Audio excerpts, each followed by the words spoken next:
I'm Jonathan Lehman. And I'm Mark Dever. And welcome to this episode of the 9Marks Pastors Talk. 9Marks exists to equip church leaders with a biblical vision and practical resources for building healthy churches. Learn more at 9marks.org. And Mark, today we have two good friends with us. Here we are at Southeastern Seminary. People are looking on, and we have two good friends with us for this conversation. Brian Davis, pastor of Risen Christ Fellowship in Philadelphia. One of the pastors. Thank you for saying that. One of the pastors. And John Onwuchekwa, pastor of Cornerstone Church in Atlanta, GA. Also, one of the pastors, but the lead pastor. Oh, okay. But one of the pastors. Yeah. We have lead senior bishop elders. That's it. Yeah. Keep that right up there. Guys, what I want your help thinking about today is helping to grow your people in spiritual disciplines, in their reading their Bibles and in their praying. So growing, not guilting your people in spiritual disciplines. So just this week, I was talking with a guy in my church who is kind of a mess, right? And we got together and we had diagnosed all the specific things in his relationships and how he's hurting his relationships, and there's all of that. But at the end of the day, I know he's not reading his Bible and he's not praying. And in my experience, there's almost a one-to-one correspondence between people growing in the faith who are reading and praying and those who aren't. So I want to think, okay, as pastors, how are we helping our people grow in the spiritual disciplines? And Brian, I want to start with you because you just gave a great talk. Could you give us a 30-second summary? Yes, that's right. Of what you just said in your talk. It's not just the decision to pray and to read, it's the decision before the decision. What's the point there? I'm thinking, okay, man, what's up? You know what I'm saying? I'm an independent Baptist.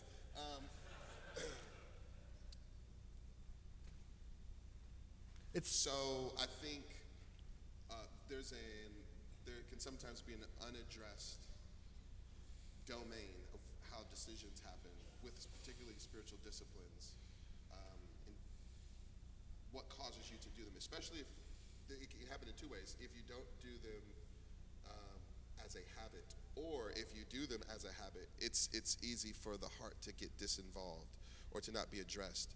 And I just thought it was interesting, the kind of internal processing that is present in the text, the choosing language, and why the choosing the Mary happens. Martha Yeah. text. Choosing the good portion. On. Yeah, Martha the thing did the that's wrong. necessary. So that was kind of what I was trying to get at. Yeah, I think back in September of 2019 at the 9Marks conference at Southeastern, Brian Davis gave a really good talk from Luke 10:38 to 42 about Mary and Martha. That was good. And he had 2 points. One, there's one thing necessary, and that's Jesus. And two, he is the good thing. So you want to persuade the person that the only thing they really need to do is know the Lord through Jesus. And the only thing that they need to do that for is because that's the best thing there is. There's nothing as good as that. So somehow we want to pray that they see that the best thing they could do is not reorganize their finances or look for a better job or try to build an addition to their house. It's to make sure they know the Lord. So there's a decision. Should I read the Bible and pray this morning? There's a decision behind the decision, which is what's most valuable. Something's telling me that what he just did is what you were asking me to do. Yeah, yes, good. Okay, guys, as simply as possible, should the members of our churches be reading the Bible on their own and praying on their own? Should they, and why? Yes. I just preached a message on Luke 10. That was meant to be a softball. All right. Yeah. So I would say yes, because I think that's the way that they're going to attain or get the enjoyment that comes from Christ. So we like to talk about, like, if Christ is the refreshing water, the disciplines are the straw, right? So it's not those things themselves that quench us, it's those things that are the channel to get him to us. And so I think we want them to do it on their own. But here's one thing that I found. I think sometimes when we talk about that as the end goal, people think that unless from day one they do that on their own, that somehow they're cheating if in the interim they just really need somebody else to do that with them. So I do think that the goal is that they would do that on their own, but somebody that's struggling to do that on their own, I'm trying my best to get them to say, if you make it a group project in the meantime, I don't think that it's cheating. I actually think that it would be a good Your help. book on prayer, called Prayer, is good at helping that. Yeah. Do you guys teach the members of your church to be doing this, to be reading the Bible and praying at home? First thing maybe should be helpful to say, as a member of the church myself, it needs to be something that I'm authentically doing. And I think just being honest with kind of personal struggles that you might have, I think is helpful for the congregation. So it's not like the pastors are kind of the masters of all things spiritual, and we're talking to people that are not at all. I trust there's people in our church that are more faithful, holy, humble, and godly than I am. So it's not a matter of trying to get them to do something that they don't want to do. Again, one thing you're assuming, and I think you're trying to help them appreciate, is it's a Christian thing. It's not like a super Christian thing. The saints love the Lord, like all of them. You know what I'm saying? Like all the saints in glory are super happy to be there. You know what I mean? Without exception. And we're all saints. You know what I'm saying? So in one sense, it's that dual personality that all believers have, where there's knowing the right thing and then actually choosing to do it. And so, and I think we want to use all that we have, all the means we have, whether that's pastors, friends, community, whatever, to commune with the Lord. It's all about communing with the Lord, because that's what glory is, just an environment that is undivided and unhindered in the people of God enjoying their Lord. So everything that happens in glory is the people of God enjoying their Lord. And we're trying to show how that's lived out this side of glory by faith. So just one of the things I'm regularly trying to do is I want to have a vibrant devotional life myself, not just privately, because you can't have just a one-sided devotional life. You know, the saints, they love God, love neighbor. There's a vertical, horizontal aspect to just our Christianity. So I'm trying to be authentically and as wholly devoted to Jesus as I can be, and trying to encourage the church as someone who's trying to do it with them, rather than someone who has the answers for it all, or who's, in some measure, you know, as elders, there's an example you are able to provide. Imitate me insofar as we imitate Christ. But there's also other examples to point to in the congregation. I remember when I was in seminary, my pastor was Tom Schreiner, and he discipled me. And he had previously been an elder with John Piper. And I remember Tom one day telling me this story about, John isn't the holiest guy in that church. I mean, I could have pointed to some of the old ladies who completely, love the Lord in remarkable ways that John would have learned from. And I remember that was kind of mind-blowing to me. Because, we have this vision of John Piper entranced with, a big God. And here's Tom saying, well, no, there's ladies and men in the church who. Do you guys ever share your weaknesses in the spiritual disciplines with members of your church? Yes. Often. I try to do it often just because I think sometimes there's like something encouraging about failure. I think wisdom or weaknesses sometimes impact people more than, the wisdom that you try to hurl at them, because they themselves see, there's somebody else, right? Yeah. Yeah, and I need help to be a Christian. So part of how that happens is I need the saints to know that I need help, and to know areas to pray for me and hold me accountable to. That's a means of grace. Mark, you've been quiet. Do you teach on this, and do you share your own weaknesses? Yeah. Yes, and yes. Yes, you teach on this. Yes, you share your own weaknesses. Can you overshare your weaknesses? Yeah, I think what you're looking for is an authenticity and a transparency, a humility. So I don't think you have to make sure you account every sin you're aware of and verbalize that to someone. nor certainly on the other hand you put a mask on as if the pastor has no sins. But I think you want the members of your church to relate to you really honestly, and you want to be a model of that. So what different people's situations in life are and personalities are, the prescription will be a bit different for each one. But that's the kind of balance we're aiming at, the reality of it. And just a word on encouragement. I think one of the reasons we want to teach our people to want to pray and spend time with the Lord and His Word is because all of the other so-called gods are fakes. Yeah. None of them really say anything. They don't exist. God really is. He has spoken in His Word. We really can come to know Him. So to not encourage people to talk to Him in prayer and read His Word is to lay the main thing on the table and leave it alone that distinguishes us from all the fake religions. So by all means, reading the Bible and praying is like breathing spiritually. To use Jonah's good line from his book, yeah. With half of it, he fashions an idol. With half of it, he bakes his bread. Right, that line from Isaiah even said it before you did, John. Yeah.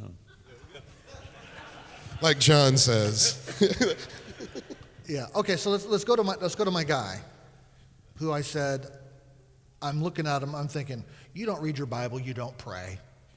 What do you as pastors do with that guy? It so depends on why that's the case. Weakness or wickedness.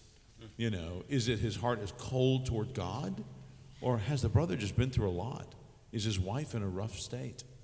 Has he just had a hard thing at work? So it just totally depends on what the situation is. Let's suppose it's just years of spiritual complacency. Well, I assume he's probably spiritually dead and no true Christian. You have members of your church, let me push you there. You have members of your church who I assume are Christians, but who have been just lukewarm maybe for a while, or at least complacent. Let me avoid the lukewarm language. Why? Because what God says in Revelation chapter 3? Yeah, I know. That's why I said let me avoid that language. He's just been spiritually complacent for a season.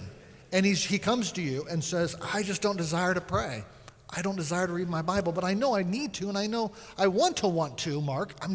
I get up in the morning and the urgencies of the day overtake me, and just yet another day passes, and another week passes, and another year passes. I think what I'm going to do is, in that case, I'm going to try my best to surround him with other hot coals as much as I can and see if that lights him, right? That sometimes there is a spark, it just needs to be relit. And so we'll do all that we can to surround him with folks that can kind of help to light him. But then it comes to a point where it's like this. Sometimes you can put what you think is a coal in the group of the rest of the coals, and the rest of the coals get hot. And regardless of how long it stays there, it just doesn't get red and turn gray, because at the end of the day, it's not a coal, right? So from that aspect, that is where the church is a very good thing to be able to put somebody in. And if they're not lit by the goodness of God in the rest of the hot coals, then I think, then we have the conversation. You just think about the ministry of Jesus and His mercy and His tenderness, and how He doesn't break the bruised reed, and a smoking wick He doesn't quench. And you think about how, I saw that hand coming. There it is. And how it's one thing for someone to not ever pray, and it's another thing for them not to pray much.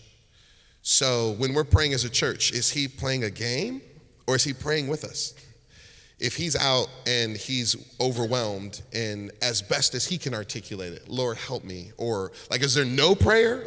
Absolutely none? Or are we talking about a little bit few? Because if it's a little bit few, that's not a right sentence. If there's just a little bit, Jesus receives the little bit, and He does much with the little bit. And that's why we all love Jesus. He doesn't send us away for just having a little bit. One of my favorite passages on pastoring is not referring to pastors, but about the high priest in Hebrews. And in chapter 5, it says, every high priest chosen from among men is appointed to act on behalf of God in relation to men, to offer gifts and sacrifices for sins. So part of why God establishes leaders is so that there's some kind of communication of what God's like from those leaders to them. In verse 2, he can deal gently with the ignorant and wayward, since he himself is beset with weakness.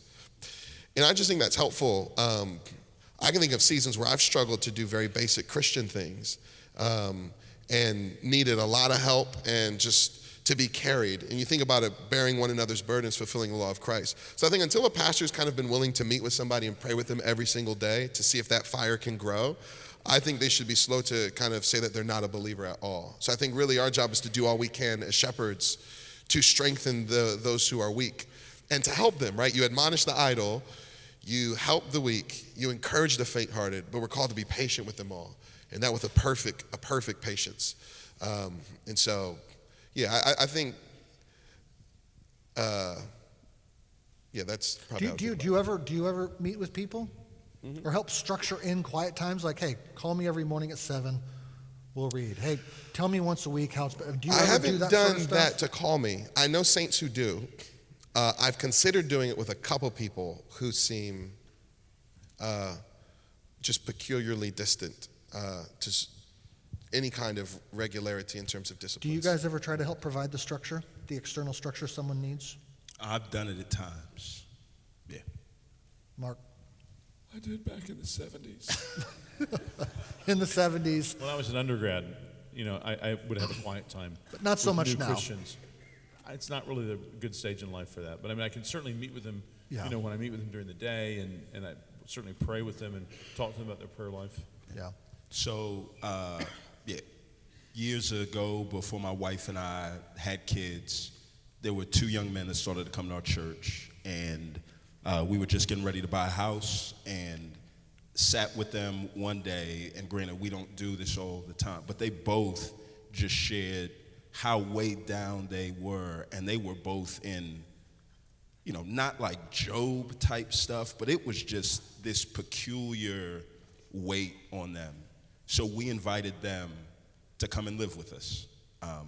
And they lived with us for a time, and that was just the best way that we could think of to intersect our lives with theirs so that we could help them walk through. Full in immersion, Jesus-like. Full in. One walks with the Lord right now, one doesn't. Yeah. So. Now, Mark, should I pay attention to that clock or that clock? 10:40? Well, brothers, there's a lot more I want to ask you on this, but time is out. Thank you for the conversation.